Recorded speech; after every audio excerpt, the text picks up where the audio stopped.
cards have been released so far over the past, I guess, like week and a half, and there's a lot to go through. Let's start with the Shaman quest, being Corrupt the Waters.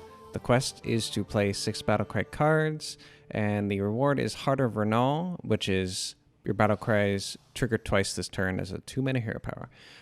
This being a hero power that works for every Battlecry you play that turn, not just for one Battlecry you play. It's like the one heist encounter that has the same effect.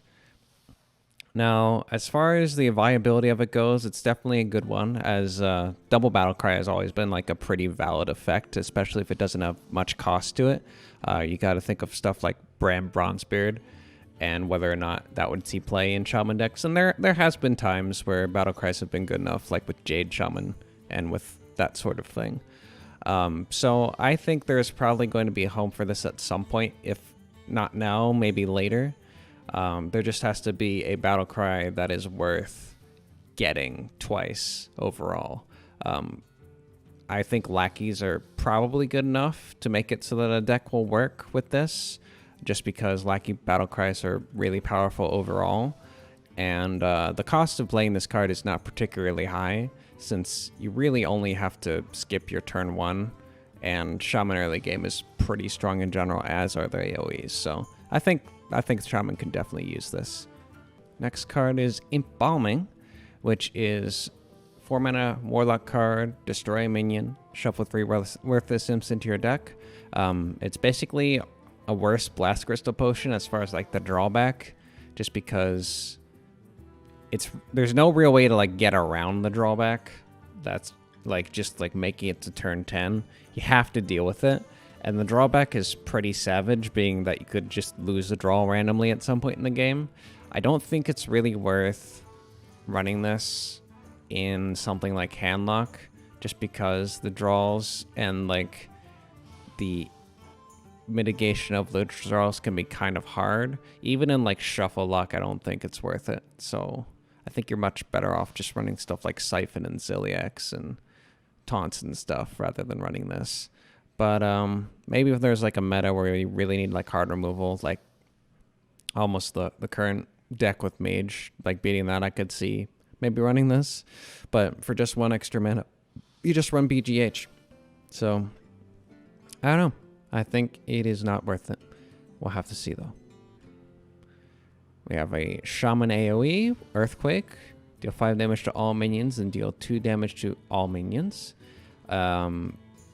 Basically the same kind of vein of Defile, in which you have a double board clear, which can deal with death rattles. Not so much in the vein of stuff like Karen, where like it has like a really big death rattle. So if any like Karen, N'Zoth kind of summoning effect ever comes back into rotation, this isn't going to be able to answer that kind of effect. But this can definitely answer a strong mid-range board. So I think this is a great card. It's better than Hagatha in that it can come down without having to worry about the top deck, but worse in that it doesn't go higher. I think 7's still pretty good though. Even most minions that are 8 aren't too hard to deal with once they're at 1 HP, aka giants. So I feel like it's pretty good fit for most Shaman decks. The only problem is going to be the mana cost. Being turn 7 is pretty late. Flame Strike is something that is not something typically run when you're trying to beat aggro. You typically run Flame Strike in a means of beating mid-range. So if mid-range is good, then this will be good. But if mid-range is not good, then this might be a bit shaky. I think it could be pretty good in the meta now. So I think that speaks to this card being used soon. And the power level of the card is very high. So I think it could definitely see some play. We have Raid the Sky Temple, which is a mage quest. You cast 10 spells, you get the Ascendant Scroll. It's essentially a hero power to pay 2 mana to get a random spell that costs 2 mana less. So you basically gain no mana loss for getting a random spell. Is that good? It's pretty good, honestly. Especially if you get some of like the higher mana cost spells, like you get like box of Yaxaron or whatever it's called. Getting that off of this card is a pretty big deal. So in the long game, I think this can go the lengths of something like Draxus or something to that degree. And the cost of it isn't particularly high.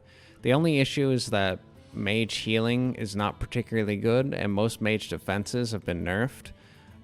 So it's going to be kind of hard to play control. But if there is an archetype that is control, this is a great fit for it, because the late game of the deck is bolstered by the random spells rather than just having the one ping. It's kind of like the same vein of Frostlich Jaina, except Frostlich Jaina was like an all-in-one card, whereas this card is like half the package. It's good though. We have Weaponized Wasp, which is a 3-mana 3/3 beast. If you control Lackey, deal 3 damage. I would say this card is pretty good. Only the issue with it is that lackeys are something that are A, hard to stick, and B, kind of hard to come by. The good thing with Shaman is that there are some lackey generators in the class because it is an evil class. So you have 2 now with the new one for this expansion, in addition to the Cable Rat. So that gets you 6 guaranteed lackeys per game. I don't know if that's really enough to justify running this card without getting like maybe one more, but we'll have to see. With Double Battlecry, this card's insane because it's 3 mana, deal 6 damage, so it could definitely work in that kind of Battlecry Shaman deck. I just feel like we need 1 extra lackey, maybe 2, before the deck's consistent enough to be OP. But at the moment, it's just a good marginal card, I feel. With a little bit more support, it could be great. Okay, we have Bees, which is a druid spell. 3 mana, choose a minion, summon 4 1/1 bees that attack it. So there are a couple things to know about the bees. Number 1, they're beasts. Number 2, they don't have rush.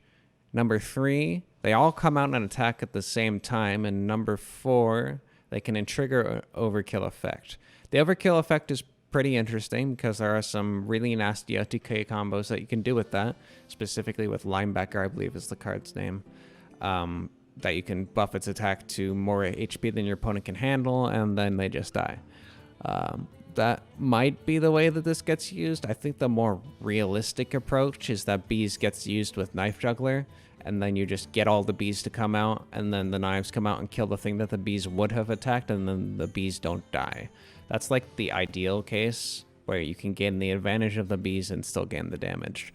The other kinds of cases you could do are Raid Leader, or with like minion on play buff effects, like there was one like 3 mana 2/2 from way back where whenever you summon a minion you gain +1/+1. Those kind of effects, like Stormwind Knight would be good with this. Stormwind Champion rather. And those kinds of effects are kind of scattered and not very prevalent right now, but if they print some more for Druid that are on play rather than having to be applied to the bees after, then it becomes pretty good. Other than that, it's 3 mana, deal 4 damage, which is already really good, so I think the card is just like insanely powerful, and we'll definitely see some experimentation, if not a lot of play. Even if not this expansion, many expansions after, when maybe Druid gets some more cards, bees will definitely be a consideration because 3 mana, deal 4 is pretty good. We have Plague of Madness, which each player equips a 2/2 knife with poisonous, and it's a rogue card. I would say this is on the weaker power level of cards, specifically because Rogue already has a bajillion pieces of hard removal right now.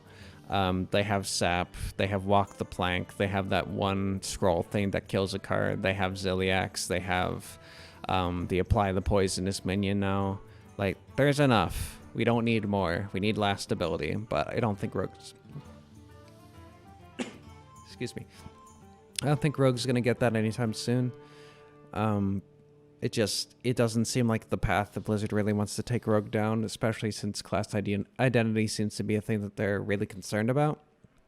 So I'm thinking probably won't ever see play, except for like the meme variety, especially because your opponent gets a 2/2 knife as well.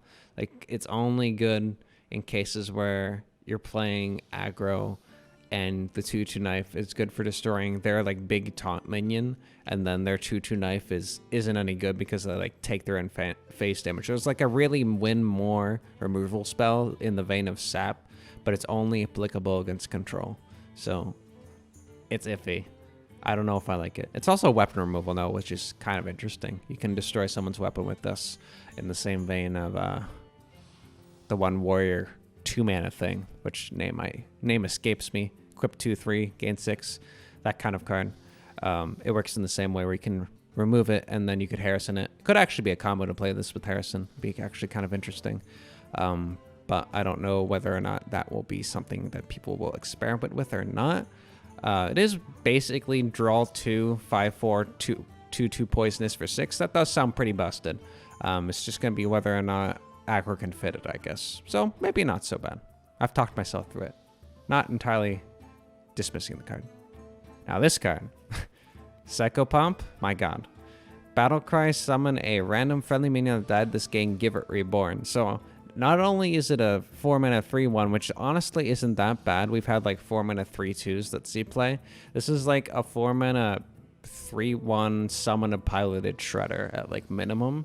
And maximum, it's like 4-mana 3/1 summon Sneed's old shredder. Like that's like the high roll of what this card can do, and that's pretty freaking busted. So this card's ridiculously good. On top of that, not only do you have this card, you have the card that lets you copy Death Rattle minions for 2 mana.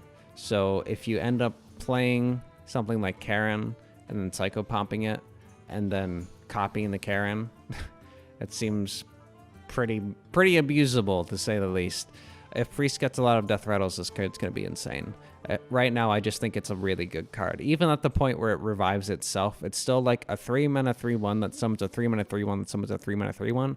That's what, a 9/3 in stats? That's not even that bad. So I think this card's ridiculously good, and we'll definitely see play if Priest is good. Even if Priest isn't good, Priest will probably run 2 of these because they're that good. So yeah, great card. We have Brazen Zealot. Whenever you summon a minion, gain +1 attack, 1-mana 2/1. People, I think, are writing off this card as being, oh my god, it has 1 health. The only thing I could really say to that is it's got 1 health, but it's a must-kill card. So you have to invest some kind of resource to destroy it as soon as possible. Because if you don't, you die. So in the class matchups, we're fisting stuff like Warlock, other Paladins, Shamans, Hunters, those kinds of classes that can't easily deal 1 damage. Brazen Zealot becomes really annoying because they have to kill it, and it probably trades up into whatever they play, because by the time they get to promote something to kill it, it will already have 3 attacks. So it trades up into their 2 drops. It trades up sometimes even into their 3 drops, and in the meantime does maybe like 7, 8, maybe even 9 damage to their face, which is pretty annoying. It's not quite as bad as old school Bring Out Your Dead was, but it is definitely in the same vein, which is why I don't want to dismiss it. If you gave it Divine Shield, it would definitely be pretty annoying. So I think out of all the classes, Paladin definitely has a lot of tools to make something like this work, which is why I don't want to write it off. We'll have to see. It could be that it's just so easy to deal with for any class that it doesn't matter, but it could also be that with proper care, this card could steamroll out of control and kill anybody, which seems pretty good. We have Sand Wasp Queen, which is a 2-mana 3/1 that adds 2/2/1 Sand Wasps to your hand. So it's basically the same thing as the Druid of the Squirrel, except it's 1 mana more. So it's significantly worse than that card, obviously. It still has reasonable power level in comparison because it does gain the attack values, but I feel like you really need the extra health to justify running something that can't really spiral out of control in the early game. This is like a resource early game card, which it does have some value. It's just that the resources that you get are just 2/1s, and Paladin doesn't really play the Swarm game very well because they don't really have mass buffs. They have single target buffs. So if you could like Kings one of them, but you wouldn't be able to Kings both of them. There is like Sword, which is something. Sword could definitely make this better, but I feel like you still need more. I've played with Sword Paladin before, and there is some support for it. I just feel like it needs more sticky minions than stuff that you're going to spend mana on later and then lose tempo out of potentially. I don't think it needs more steam. I think it just needs more stickiness. But the card is okay. Might even be like really good because it's in like the same kind of vein of like Firefly in that you can play and not invest anything. In that kind of vein, it's almost good and better even in like controlling decks than it is in an actual aggro deck, because you can play something and then not commit much resources to killing your opponent's stuff. And an aggro deck is really annoyed at having to deal with this because it has 3 attack and it kill their 2-drops and sometimes their 3-drops. So could be good in those kinds of scenarios. We'll have to see. We have Selhet's Pride, which is a 3-mana 3/1. So stats are kind of meh, but it has Death Rattle, draw 2 1-health minions from your deck. So it's essentially the same thing as Arcane Intellect, but on a minion and slower. So I think it's a great card, and I think it's going to see play in stuff like Combo Paladin, because it does run the Novice Engineers and it does run the Blood Mage Thanoses and stuff like that. It's just more draw for the engine, and you can run enough things at 1 health to make this reasonable. Even if it's just like some throwaway 1-health minion, it's probably still worth it just to draw the extra card. So I think this is a great card, and we'll definitely see play, especially in Combo Paladin, because it's not going to rotate out. We are not at that point yet. And then we have Plague of Murlocs, which is transform all minions into random Murlocs. I think this card is as good as Devolve in the defensive sense, while also having offensive applications in a Murloc Shaman deck, which is pretty funny. The only issue is that sometimes you end up making your Murlocs worse, but most of the time, if you like play this and then play something like the Murloc health buff guy, it's adequate anyway. So I'm going to say that this card's just really good. And we'll definitely see some experimentation, if not in Murloc Shaman, and some other kind of iteration of Shaman, because transform effects are super good and they're very hard to come by. Do we have any more? That is it. All right. Until next time.